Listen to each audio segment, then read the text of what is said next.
One. So welcome you guys come to the presentation of the group 2 of the quantitative reasoning for a digital A class here.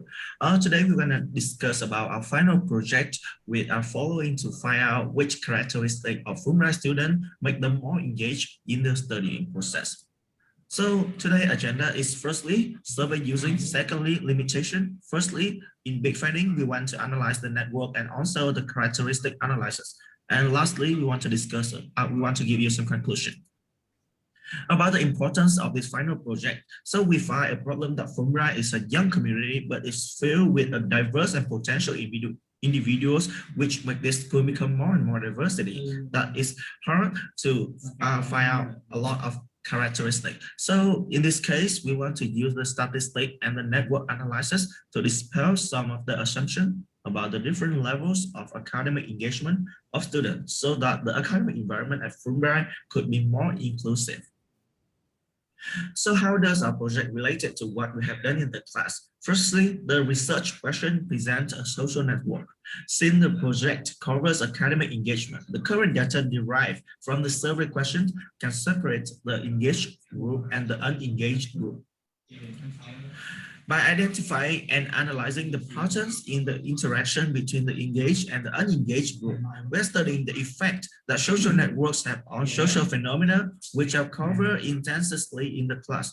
And we're also applying algorithmic thinking, the computer science, statistics, and mathematics in understanding social networks that will help us fulfill the purpose of this course by thinking more critically about impact of the quantitative reasoning on the social society and the vice versa.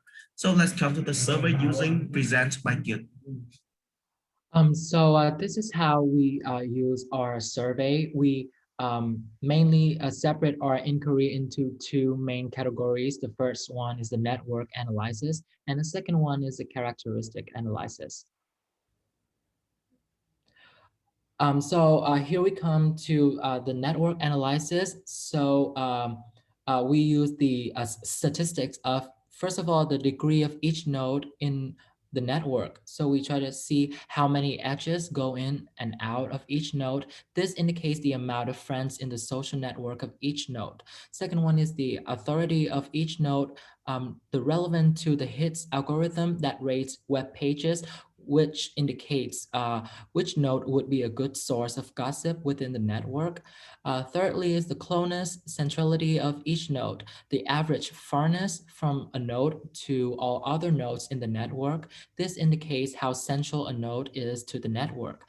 And the final one is the similarity index, the measurement of homophily between students with different levels of engagement. So each of the above statistics describes a characteristic of a node within the network. We use a Gephi to calculate network statistics. We export the network statistics to Python. We use chi-square test and median to test to analyze if there are any differences between the two groups. So this is the characteristic analysis. We use our statistics based on the sex, stress level. We find out if you're an introvert or extrovert. We pay attention to social media usage, the bridge program participation, club participation, the time that you spend for exercising, the amount of alcohol consumption, and relationship status.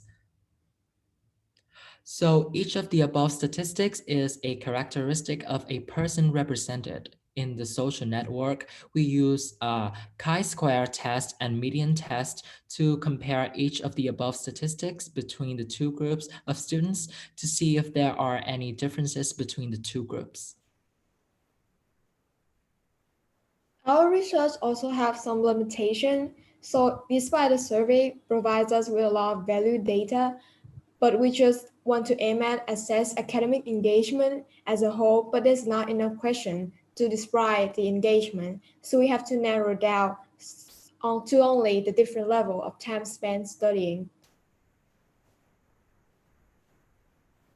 So we would want to change something about the survey, like we want to change the questionnaire to a rating from 1 to 5 format, with like a more diverse question which focus on self-evaluate so that we have more quantitative data, and we want to ask question like in a more consistent way, not changing from hour per week to hours per day.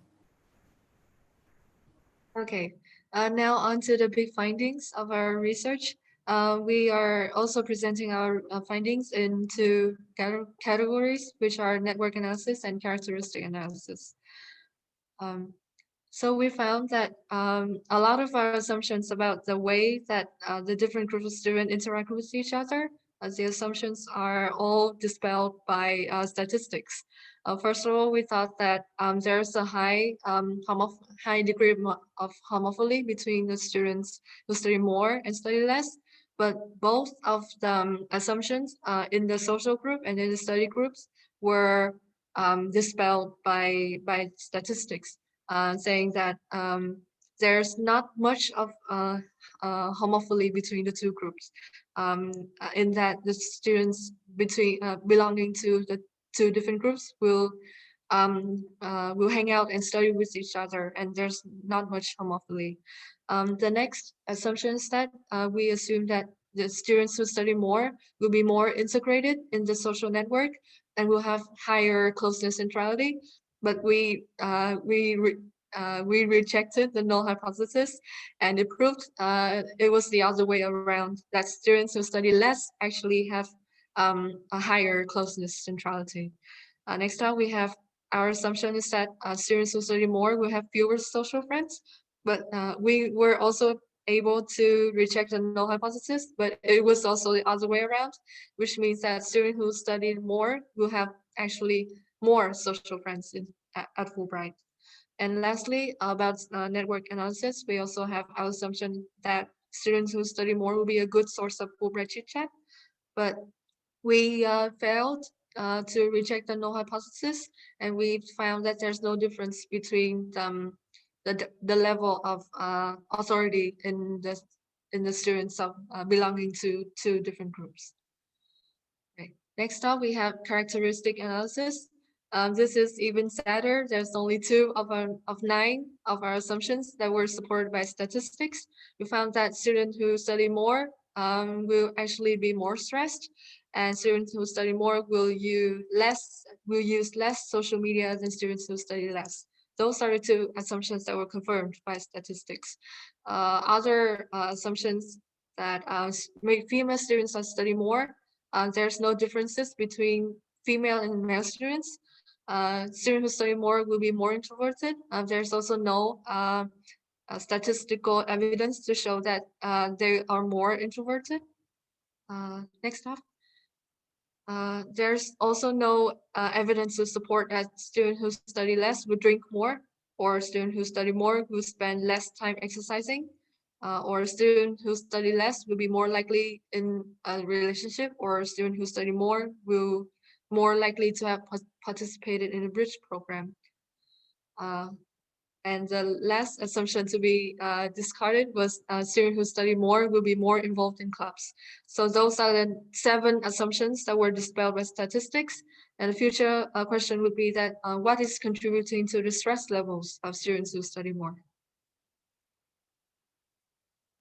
We're coming to the conclusion. So with like incredibly diversity of our Fulbright community, we realize that we cannot like have everyone fit in the one approach, like especially in assessing academic engagement. There's so many bias and assumption about the level of academic engagement at Fulbright that statistics can reject. So I think our team think that it's time for everyone, from the student to the faculty, to really reevaluate their bias in order to create a better environment for Fulbright community. So thank you for today. We're done for the day. Yay!